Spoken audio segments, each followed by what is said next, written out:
हजरत हिजकील अलैहिस्सलाम हजरत मूसा अलैहिस्सलाम के तीसरे खलीफा थे जो मनसबे नबूवत पर सरफराज किए गए। आप अलैहिस्सलाम का लकब इब्नुल अजूज, जिसका मानी है बुढ़िया के बेटे, और आप जुल्किफ्ल भी कहलाते हैं। इब्नुल अजूज कहलाने की वजह यह है कि ये उस वक्त पैदा हुए थे जबकि उनकी वालिदा माजिदा बहुत बूढ़ी हो चुकी थी और उनकी वालिद जो है ना वफात पा चुके थे।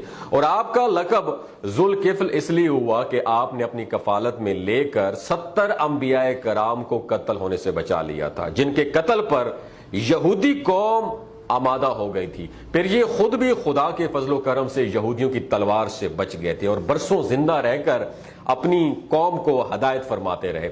70,000 मुर्दों के जिंदा होने का वाकया बनी इसराइल की एक जुमात जो हजरत हिजकील अलैहिस्सलाम के शहर में रहती थी, शहर में ताउन की वबा फैल जाने से उन लोगों पर मौत का खौफ सवार